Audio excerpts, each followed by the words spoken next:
Good afternoon, good people. Welcome to the Odds Couple as we get set for week 2 of the college football season, coming off a very eventful week 1 of the college football season. We'll have all the picks for you coming up a little bit later on. Lance Taylor will join us from Birmingham, get his thoughts on the games coming up this weekend as well, give you some of the trends and some of the numbers and the nuggets for the games coming up this weekend as well. That's all coming up here on the Odds Couple. Hello, Lang. How are you? I'm good. How are you, Rob?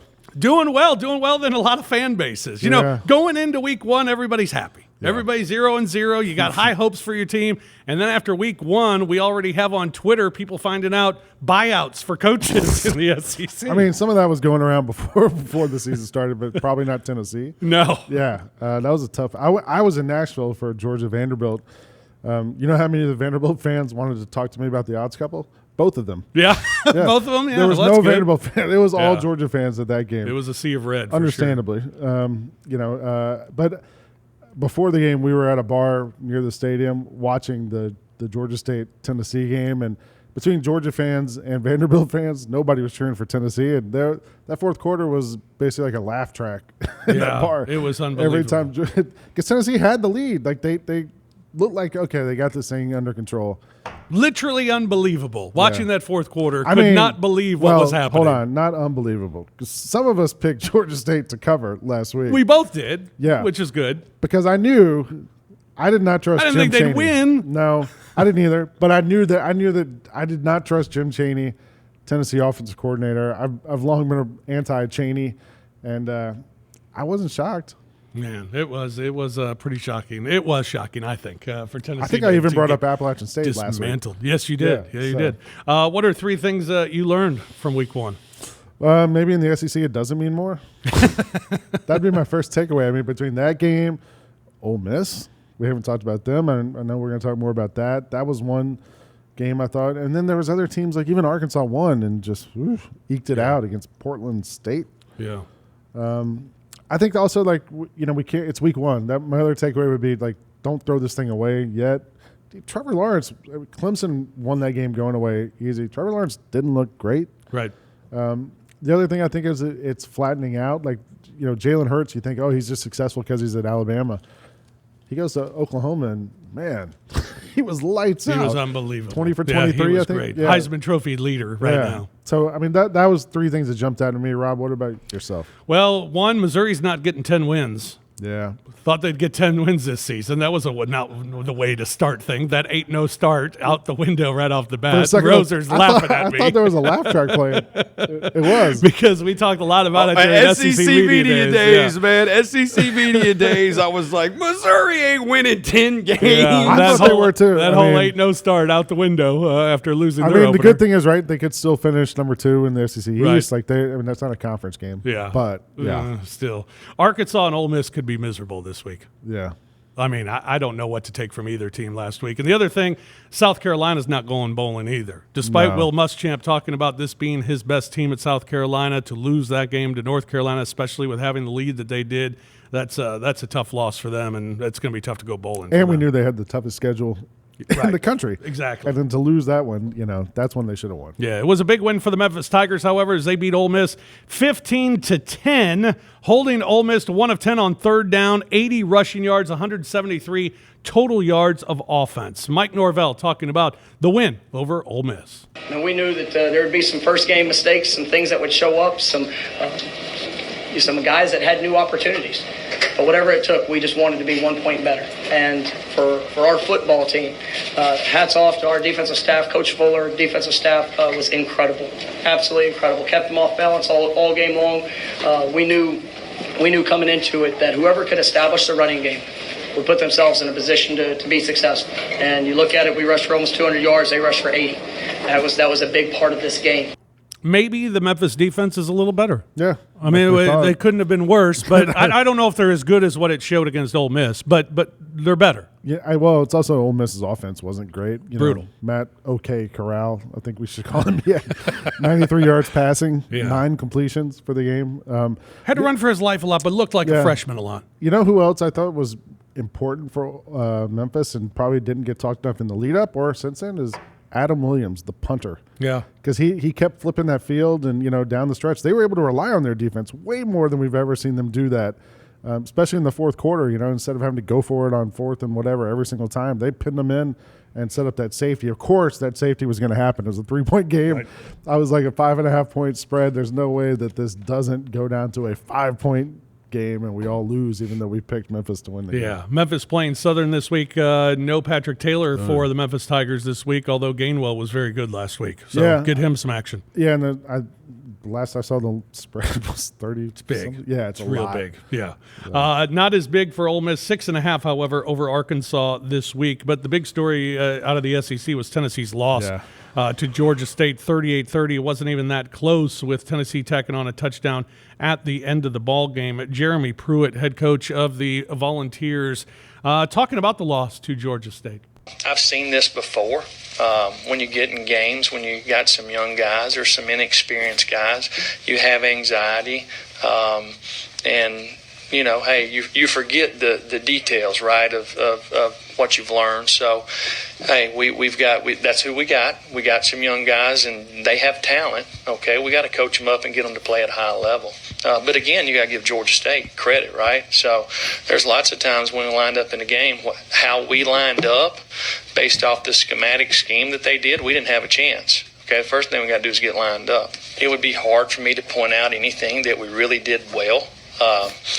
There might have been a few guys. I think there's a couple of guys I felt like that probably played hard in the game.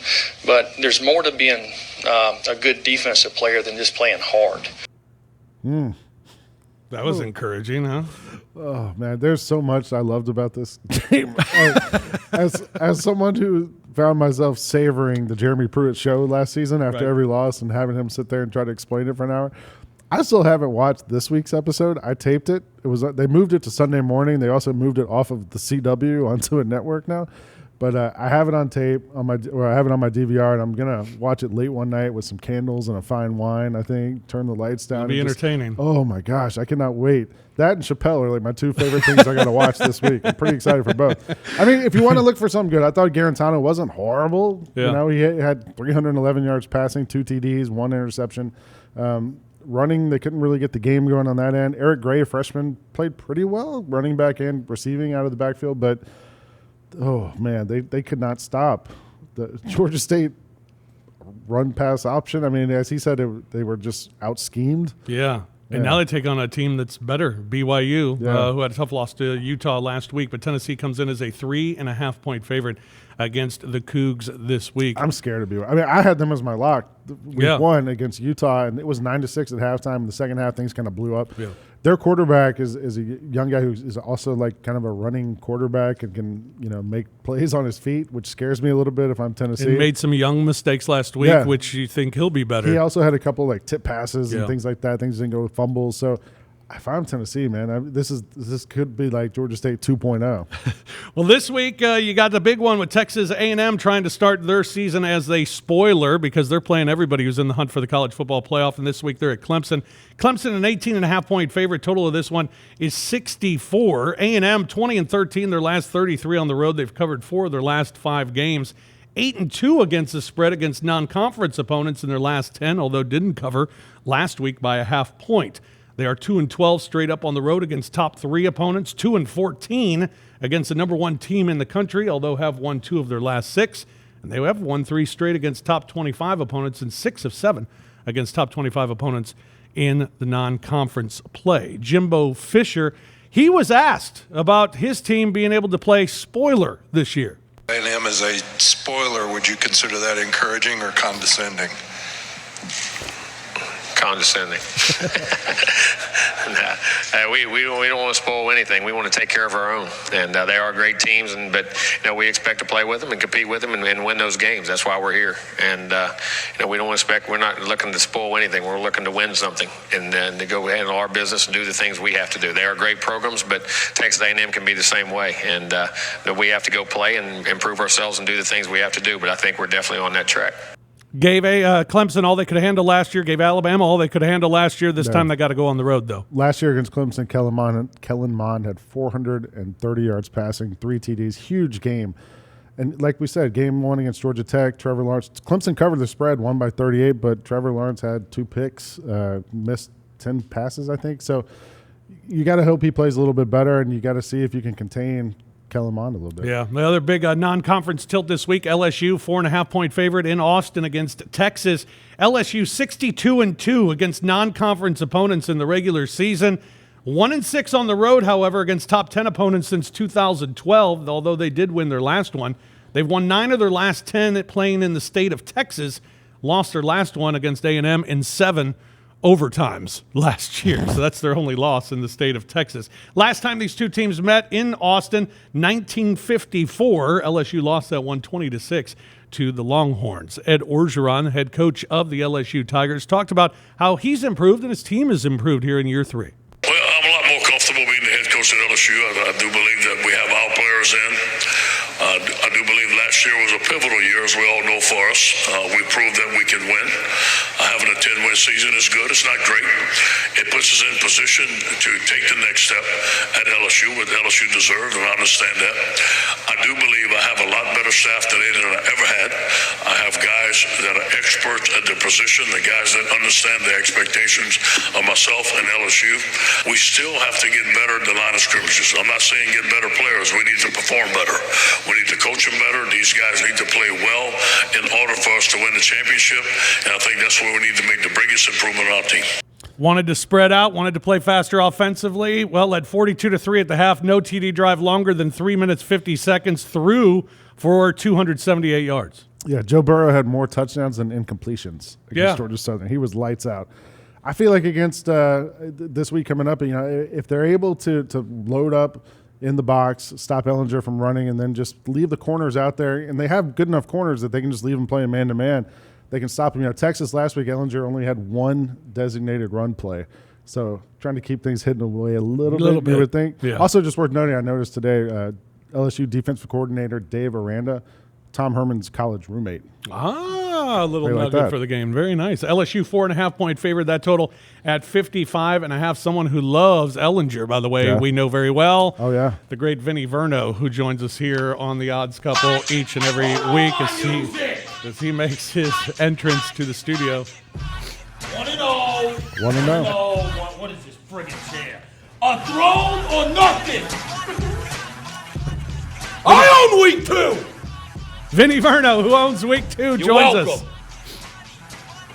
I make picks, you make money. I make picks, you I make make money. Now, you may have heard that there's a big line this week in college football. Does it have something to do with your jersey? It does have something to do with my jersey. Trent Richardson, God rest his soul. All right. I don't think he's dead. He's not? No, I think What he's still happened with to us. I thought he was dead. I own week 2. Alabama is a 54.5-point favorite over New Mexico State. You know who went to New Mexico State? Nobody ever. They sucked for like 50 years. And if anybody did go there, they're ashamed. They would never admit that. New Mexico State. Whole state could fly in the river. Nobody would care. 54.5.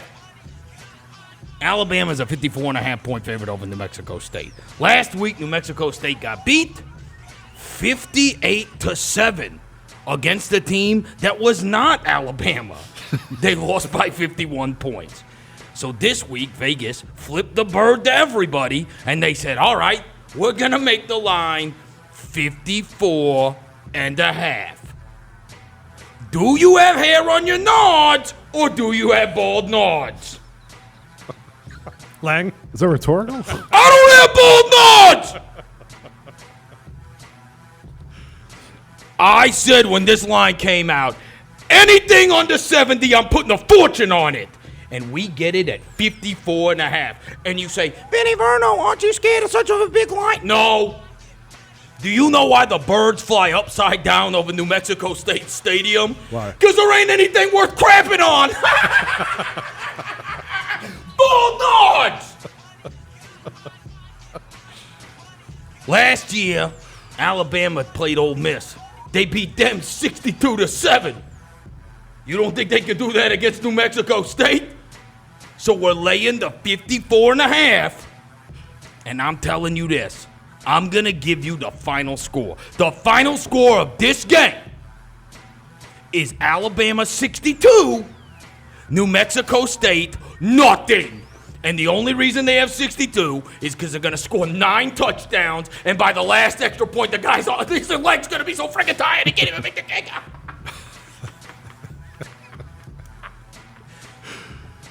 Alabama minus 54.5 over New Mexico State. It's my biggest spread. Non-bold Nords. Give it to him! 62 1-0 to nothing. 1-0 1-0 1-0. You laid that line. You laid 55 and you got bold Nords, Whitaker. All right. Vinny Verno joining us. It's playing. 1-0 1-0 1-0. We'll take a break here on the Odds Couple. Lance Taylor will join us when we come back. We'll handicap some of the big games coming up this weekend, including some of the big matchups in the SEC. Back after this with more here on Grind City Media.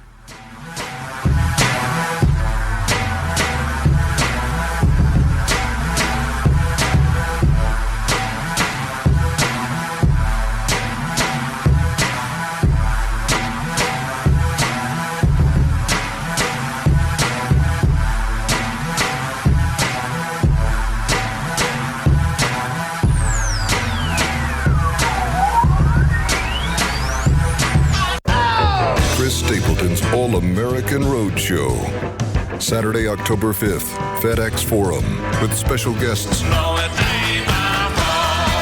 Brothers Osborne and Kendall Marvel. Chris Stapleton.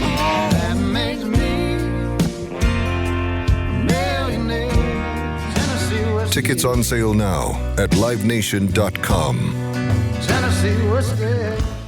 Join up, Grizz Nation. Pick up the best seats at the best prices to see your Grizz face the Lakers, Warriors, and more with Grizzlies 2019-20 season tickets. MVP season ticket members get exclusive access to events, seat upgrades, discounts on gear, and more. Tickets start at $9 per game. Call 901-888-HOOP or click Grizzlies.com to purchase your seats today. Bob Seger and the Silver Bullet Band is bringing the Roll Me Away Tour to FedEx Forum on Saturday, October 12th at 8 o'clock. Tickets are on sale now at Ticketmaster.com, all Ticketmaster outlets, by phone at 800-745-3000, or at the FedEx Forum box office. Bob Seger and the Silver Bullet Band, the Roll Me Away Tour, Saturday, October 12th at 8 o'clock at FedEx Forum. Multi-platinum selling hip-hop star Kevin Gates is bringing the classic Mayhem, Kevin Gates and Friends, to the FedEx Forum stage on Friday, September 13th. Tickets are on sale now at Ticketmaster.com, by phone at 800-745-3000, or at the FedEx Forum box office. Hip-hop star Kevin Gates, the classic Mayhem Kevin Gates and Friends tour, coming to FedEx Forum Friday, September 13th.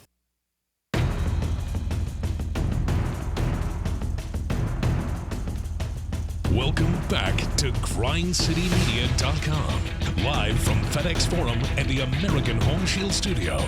Now, here's more of the Odds Couple, Rob Fischer and Lang Whitaker.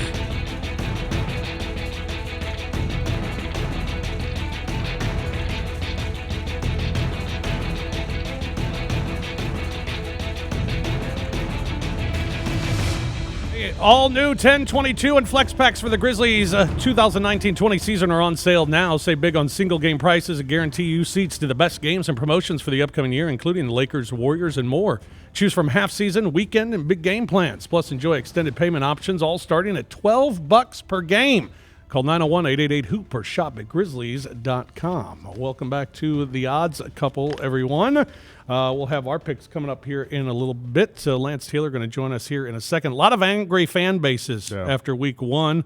Buyouts being discussed already. One of those fan bases, the South Carolina Gamecocks, as they lost to North Carolina 24-20, being outscored 15-0 in the fourth quarter. Will Muschamp, the head coach of the South Carolina Gamecocks, with a message to the angry fans. You know what? We're pissed off too. As coaches, as staffs, we're in a little bit of a bunker mentality. I don't read your articles and podcasts or whatever you do. So at the end of the day, It's about what do we need to do to win.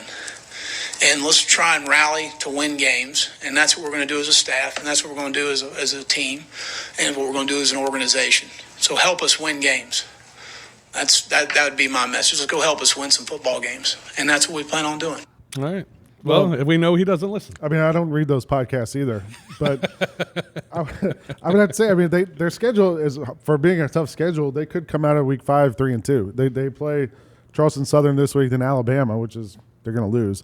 But then they get Missouri, Kentucky back to back. Yeah. So I mean, it's for him to say he sounded like they were 0-10 at this point. They're 0-1. They lost North Carolina.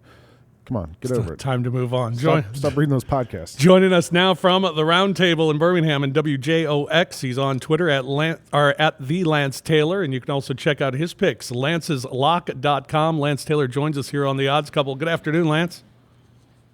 Fellas, we did survive Saturday with a 5-3, but my biggest play was South Carolina, complete garbage, and that was more than painful watching that. And I don't think Ryan Helinski is going to be the savior, although he might be better than Jake Bentley.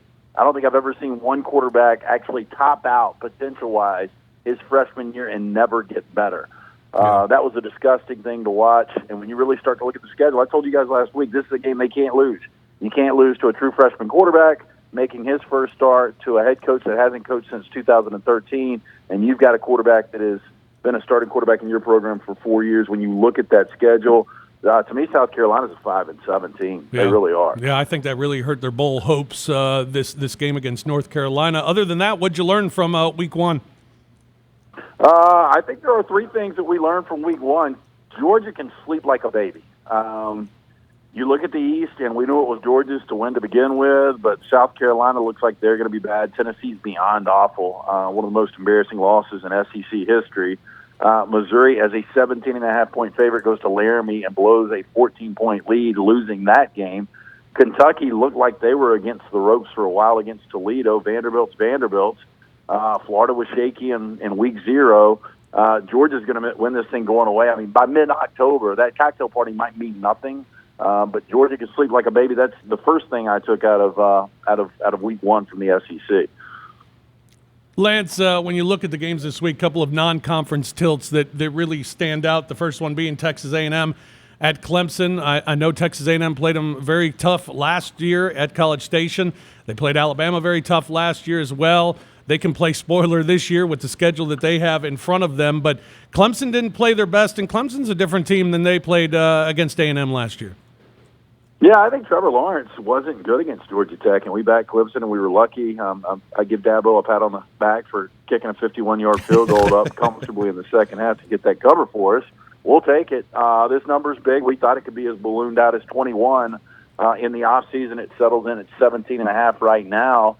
And this was their most difficult game in 2018. They won it by 2 and closest margin of victory. They've won 13 of the last 15 games by 20 points or more. And you look at Jimbo Fisher in head-to-heads against Dabo. He's covered 4 of his last 6.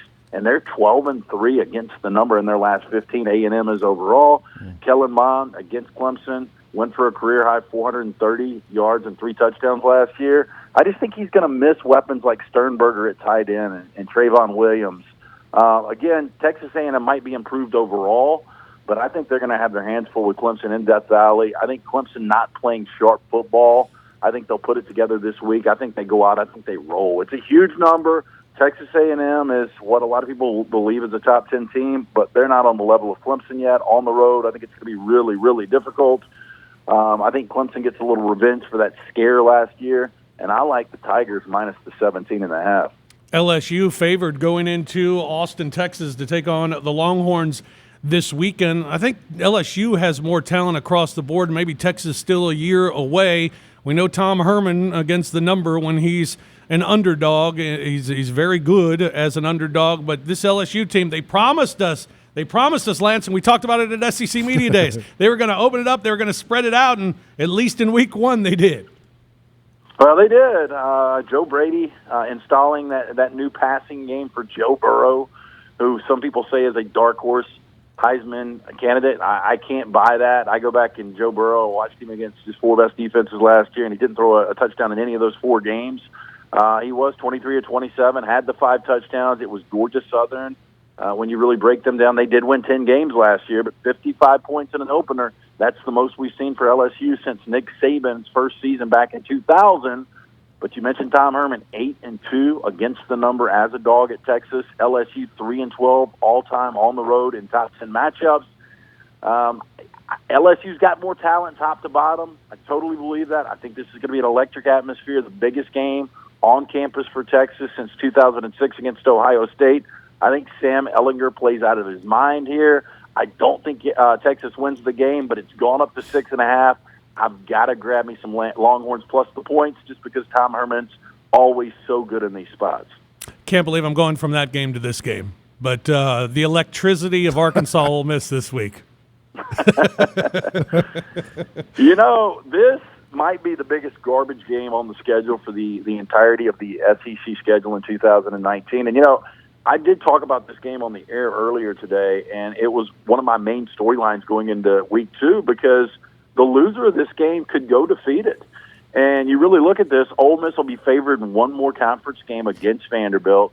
Outside of this, Arkansas is not going to be favored in any SEC game. And can you imagine Chad Morris going defeated in back-to-back years after a 2-10 last year, 0-8 in the SEC to pull that exact same record? I don't know if he survives. Right now, Ole Miss is a 6.5-point favorite. Watching them last week against Memphis, and I was lucky.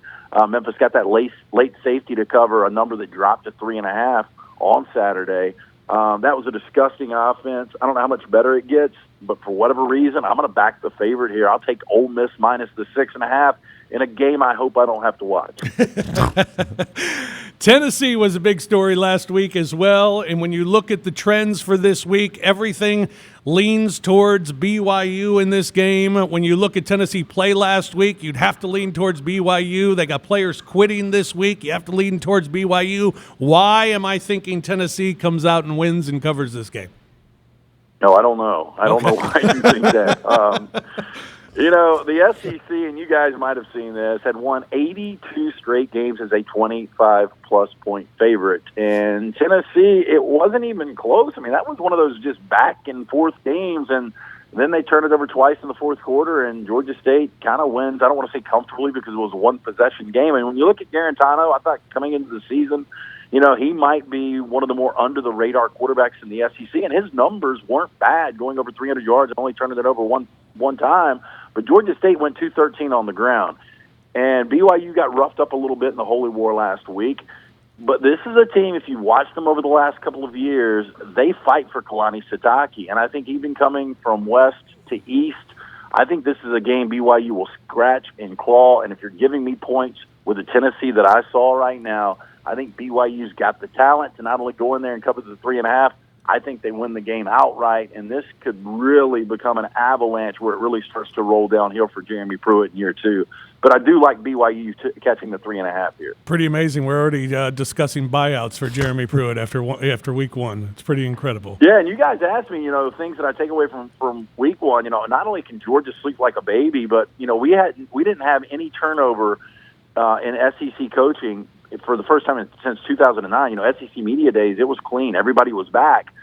That's one thing you will see. I think there's only 7 guys you can say 100% are safe. There are 7 guys that could lose their jobs this year, and I think it will be 2, 3, maybe 4 coaching changes in the SEC based on what I saw last weekend. NFL gets underway this week as well. Lance, first week's always difficult in the NFL because you just don't know what to expect after watching preseason, but does anything stand out to you in week 1? You know, Atlanta heads into Minnesota, and I know this was a banged-up Atlanta Falcon team last year, but I thought Minnesota underachieved. Everybody thought they had their franchise quarterback paying over $50 million guaranteed to bring Kirk Cousins in, and a team that was a game away from playing in the Super Bowl 2 years ago, Super Bowl 52, losing to the eventual champs Philadelphia Eagles. You know, Minnesota 11-4-1 against their number at home the last 2 years. You look at the Falcons, 4-12 on the road the last 2 years against the number. I think the Vikings are going to be improved. Kirk Cousins has got to be better. I mean, this blows me away. He's 4-25 all-time against winning teams, including 0-6 last year. But I like Adam Thielen. I like a healthy Dalvin Cook. Minnesota's always going to have a top 10 defense under Mike Zimmer. I like Minnesota. I'll take the Vikings -4 at home week one, that is my play. How can folks get lanceslock.com? What do they get when they go there? You know, it's really simple. Again, I've told you guys, Robin Lang, that I try to be transparent. We had a nice 2-1 big winner with Wisconsin on Friday night. Then we followed it up with a 5-3 on Saturday. And then we had Oklahoma on Sunday night. I still don't know how Jalen Hurts and Oklahoma didn't get home with that number. But we're going to have another big week 2. All you got to do is go to lanceslock.com. It's $90 a month. It's $3 a day. We've got Major League Baseball, obviously college, NFL. We've got everything out there. Just check us out. We're never going to call you. You put the credit card down, you got a password, you go online, you get your picks every single day. Give us a month trial, see what you think. It's lanceslock.com, $90 a month. Lance, always a pleasure, man. Thank you much. Appreciate it. Enjoy the games, guys. You Thanks, too. Lance Taylor joining us, host of the Roundtable on WJOX in Birmingham. Also on Twitter at @TheLanceTaylor, and check out lanceslock.com. Crazy on Tennessee. Speaking of, this is why it's crazy. Yeah. The betting public, the percentage of bets coming in on this game are all coming in on Tennessee. Yeah. That usually means don't take Tennessee. Yeah. That's why Vegas is lit up the way that it is. Tennessee 3-12 against the spread at home the last 3 years. Tennessee has scored 24 or more points against an FBS opponent just 3 of 22 games. That includes last week where they got the score in the last 10 seconds of the game to get over 24. BYU 8-1 against the spread last 9 on the road, 5-1 against the spread in their last 6 games. Now, one number that does go in Tennessee's favor, BYU 0-8 against the number since 1992 against the SEC. But everything is leaning towards BYU in this game. I just can't believe Tennessee can do this 2 weeks in a row. I can't believe they're that bad. I feel like the gambling gods have given us a precious gift. They brought Jim Chaney to Knoxville. Right. They've united him with Jeremy Pruitt. And last week we saw just the glimpse of it. And I am not ready to go away from this yet. It's there. It's just waiting on us to take it. We can take BYU. We know what we're going to get. And we also know what we're going to get from Tennessee. And I feel like this is our chance to there's like a little cash ATM. The broken ATM is up in Knoxville. All we got to do is just go hit the button and we're going to get paid. Comes out. Just for your listening pleasure, here's Jeremy Pruitt again, head coach of the Volunteers on Facing the Cougs. You know, we've got a really good opponent coming in here that traditionally is a very tough football team. There's lots of experience on their coaching staff. You know, they kind of had a game last week where they turned the ball over there in a rivalry game. It's back and forth there. They had a few turnovers, but defensively, an odd team that has lots of experience, an older team. On their offensive side, to me, it starts with their quarterback. A guy that kind of reminds me of Johnny Manziel. He can run around and extend plays, make all the throws.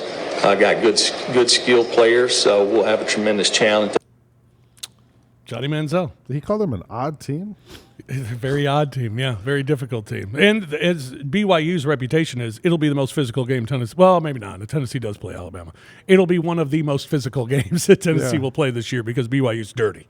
He compared Zach Wilson to Johnny Manziel. I mean, I would compare him to Dan Ellington. That's the Georgia State quarterback. Yeah. I don't know we saw what happened there. Yeah, I don't know if I want to make that comparison. A couple of other games, some nuggets from Eastern Michigan at Kentucky this week. Kentucky 14.5-point favorite. The total is at 54. Kentucky 4-11 against the spread at home in their last 15. 1-10 against the spread at home against non-conference opponents, and 3-11 against the spread as a favorite. However, they did cover all of those last week against Toledo. Kentucky has won the second game of the year in 20 of the last 21 seasons. Lost in 2016 when they lost to Florida in week 2. They've won 11 straight against the MAC. However, Eastern Michigan 10-1 against the spread on the road on Saturdays. 17 so that's good, right? 17-3 against the spread last 20 on the road. 11-3 against the spread as a dog, and 9-1 against the spread against non-conference opponents. All trends leading towards Eastern Michigan this week. I know how you're feeling about them. I feel good. A lot of about people were down on Kentucky heading into this year, not really knowing what we're going to get, and Wilson not being a great passer last year. But I've always felt like they're going to be okay. And they hung on and won by 14 against Toledo last week, but I think they're going to be all right. I'm rolling with the Wildcats. Also, Tulane at Auburn this week. Auburn 18-point favorite, total in that one 51.5. Auburn's covered 5 of their last 7. They've won 39 of their last 40 against non-conference opponents at home. Auburn, 5 of their last 7 at home have gone under. Tulane has gone under in 6 of their last 8. So maybe the under is a way to look this week with Auburn and Tulane. Again, that over-under at 51.5. That 18 feels low to me. I mean, because I felt like Bo Nix got better every quarter of that game. Yeah. And by the end of it, he looked confident, and they were playing well and lobbing the ball coming up there. home, yeah. and So all that stuff. I feel like that might be maybe a little value there. All right, we'll take a break here on the Odds Couple. We'll come back. We'll have our picks for the week and look at some of the trends from the other games out of the SEC. We'll do that when we return here on the Odds Couple on Grind City Media. Heart Love Alive Tour. Ooh, Barracuda. And Joan Jett of the Blackhearts. I don't give a damn about my reputation. And Nancy Wilson. Heart. Joan Jett of the Blackhearts. Friday, October 4th, FedEx Forum. Heart and Joan Jett of the Blackhearts together. Reserve seats on sale now at LiveNation.com. For the most up-to-date and exclusive coverage and analysis of the Memphis Grizzlies and more, visit GrindCityMedia.com. Grind City Media is always there, home and road, providing the most comprehensive Grizzlies and college football coverage. For more information and behind-the-scenes access on the Grizzlies, college football, and more, visit GrindCityMedia.com or follow them on Twitter at GrindCityMedia. 7-time Grammy winner Carrie Underwood is bringing her The Cry Pretty Tour 360 to FedEx Forum on October 23rd. Tickets are on sale now at Ticketmaster.com. By phone at 800-745-3000 or at the FedEx Forum box office. Carrie Underwood's The Cry Pretty Tour 360, October 23rd at FedEx Forum. Grammy Award winner Ariana Grande has announced additional dates to her Sweetener World Tour with a stop at FedEx Forum this winter on December 7th. Tickets are on sale now at Ticketmaster.com. By phone at 800-745-3000 or at the FedEx Forum box office. Grammy Award winner Ariana Grande and her Sweetener World Tour, December 7th at FedEx Forum. Welcome back to the Odds Couple on GrindCityMedia.com. Live from FedEx Forum and the American Home Shield Studio. Here's the Odds Couple, Rob Fischer and Lang Whitaker.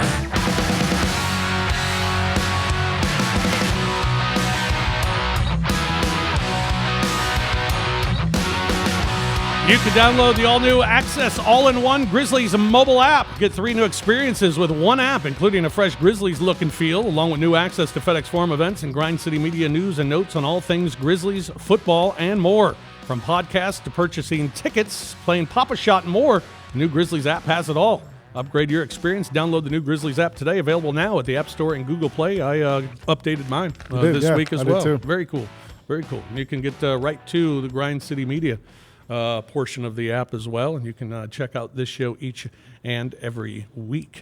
Some big games coming up this week. Yep. That big one that we've talked about, Arkansas and Ole Miss. I can't believe the total is 52. I can't either.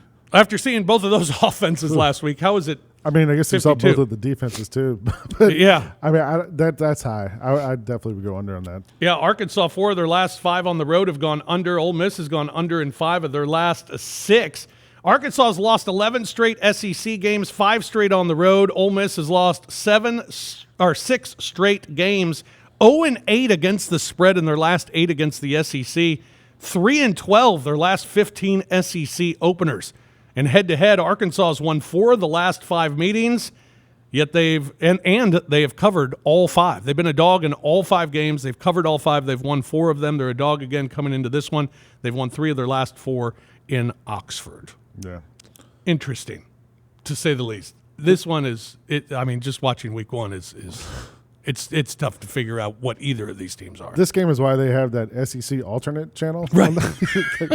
There's no way you got to put this on network. I don't even know if there will be sound. There might be a simulcast or something. Chad Morris, he's the head coach of the Razorbacks, talks about facing Ole Miss. Tough road game for them. They got 4 offensive starters, 5 defensive starters back, 2 brand new coordinators, 2 new schemes. Yes, they made mistakes just like we did, but I know this. They scored their points in the second half. They were figuring it out in the second half. They'll be much improved from week 1 to week 2, just like we will be.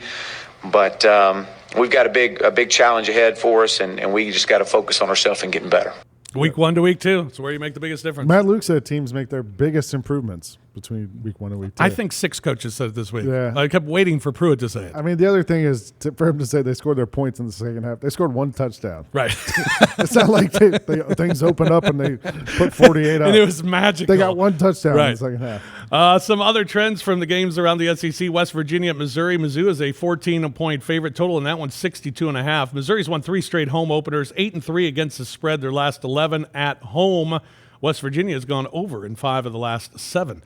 Vanderbilt at Purdue. Purdue a 7-point favorite. Total in that one at 55.5.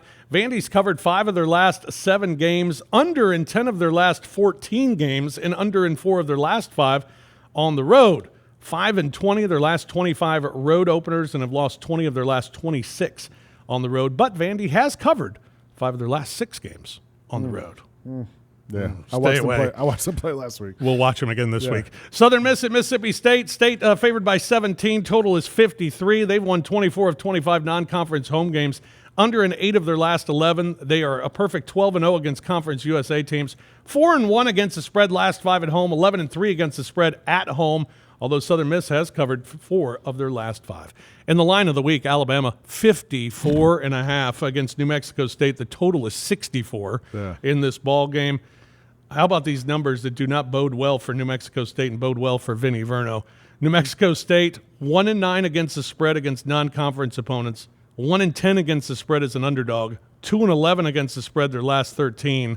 And Alabama, by the way, 48-1 in the month of August, September. They've won 83 straight against unranked opponents. However, just 3-11 against the spread, last 14 against non-conference opponents when they're favored by 30 or more, although they did cover last week against Duke. Yeah, that's a lot of points. I mean, you're up 54.5 to nothing when the game starts. And you know that, like, Tagovailoa, the lesser, is going to be in by the end of the game. So, like, yes. Do you trust him to get you a couple I think scores? the play here is Alabama first half. Yeah, usually seems to be that. a good bet with Alabama. First half for Alabama this week. Yeah, I'm staying away from that line. All right, it's time for our picks, and we'll start with Fish's 5 this week. I am going with the Clemson Tigers minus the 18.5 against Texas A&M.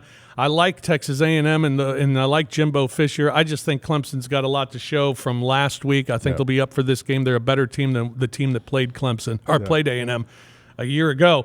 I'm going with LSU just because I think they're much more talented. I understand the Tom Herman number against the number, or Tom Herman stats against the number when he is an underdog, but I just think Texas is a year away. LSU's just a much more talented team. Love what they looked like offensively last week.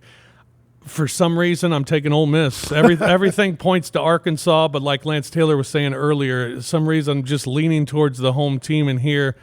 Flip a coin, pick one in this game, I think, and I'm going with Ole Miss minus the 6.5. I mean, Arkansas played Portland State. I mean, Ole Miss played Memphis, and Memphis is regarded as good. Yeah. Portland State, not so much. And they struggled with them. So I think Ole Miss will get the offense going. Swift will get going. Or not Swift, Scotty Phillips. Couldn't get going at all against Memphis, which was shocking. I think he'll get going this week.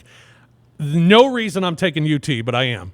And that one, that goes against everything I believe in when it comes to handicapping games and picking games. Everything I believe in, I'm going against it. This is more, and I wouldn't even necessarily say a heart, but I can't envision Tennessee doing this 2 weeks in a row. I just can't. And with the number as low as it is, I'm taking the Vols at home. Don't like this pick whatsoever. BYU is the play, but I'm taking UT to cover the 3.5. Like throwing his hands over that. And then I'm taking Ohio State over Cincinnati minus the 17. Everything leads to Ohio State. They looked great last week. Justin Fields looked awesome last week. Yeah. Cincinnati taking a huge step up in competition and having to go on the road. I love the Buckeyes this week. What we got for Lang's locks Wait, this week? How many units up are you now on the season? I am up 5. Okay. You're up 26, though. 26. I had a good first week.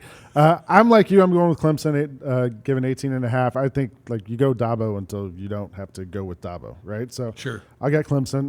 LSU, same as you. I just think there's too much talent there, and I think defensively they've just got too much for Texas to figure out. I know Texas fans are riding high thinking, oh, we beat Georgia. We beat an SEC team against a Georgia team that was kind of half-stepping it in that bowl game. That Ole Miss Arkansas game. Sorry, as you I said, put that on there this week. These two teams combined have lost 9 of their last 10 games. And that quarterback, Arkansas, Ben Hicks, they played Portland State. He had 15 incompletions in that game. So I'm going Ole Miss. I mean, they didn't look terrible against a improved Memphis defense. I'm just going to go Ole Miss. I mean, 6.5, it scares me a little bit, but they're at home. Like I said, there's a broken ATM in Knoxville. I know you said that's the play, and, well, I'm going to go play it. Give me my money. I'll take BYU. For one of my games, I like Stanford. I know USC lost JT Daniels for the season. Stanford might be without a quarterback. They might be without their All-American left tackle also in this game. But USC is going to be starting a freshman at quarterback, it looks like. And, USC also last week had a touchdown taken away because they had 2 players on the field wearing the same number. Clay Helton, terrible. Clay Helton, not really, not resounding coaching moves out there in LA. So I'm going to stick with Stanford there. I just trust David Shaw more in that one. Those 5 games that we each picked, you can get those on the Grind City Media Pick'em panel, which will be coming out tomorrow, and you can check that out. Grind City Media, you can check it out on Twitter, all the social media outlets. Last week we won the panel Pick'em, of course. I mean, why wouldn't we? We do this show. It just makes sense. But yeah, you can check out all those picks. 8 games again this week that we pick against spread with all the other members of Grind City Media, so you can check that out. But if we're going off the panel, off the grid this week, who are you going with? I'm taking UCF at FAU. Last week, UCF beat FAMU 62-0. Yeah.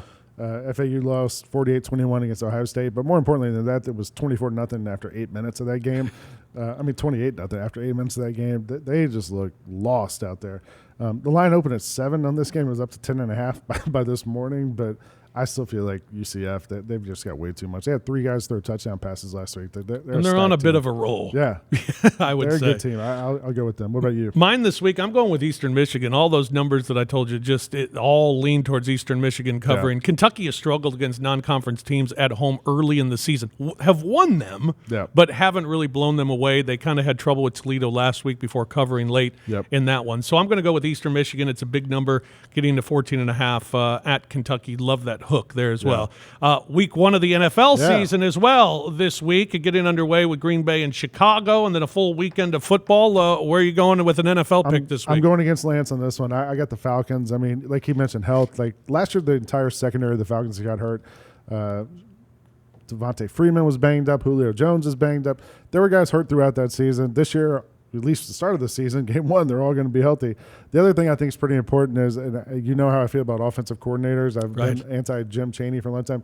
The Falcons also lose Steve Sarkisian as the offensive coordinator. Which is good. Yeah, Dirk Cutter's back there. I feel good about 4 points on the road. I think they can cover that. So I got Falcons. Who about yourself? I'm going with the Houston Texans this week. They've gone all in this week with the moves that they've made. They're seeing Andrew Luck go down, see that problem in Indianapolis. They're going for the division. They're throwing everything in the table now.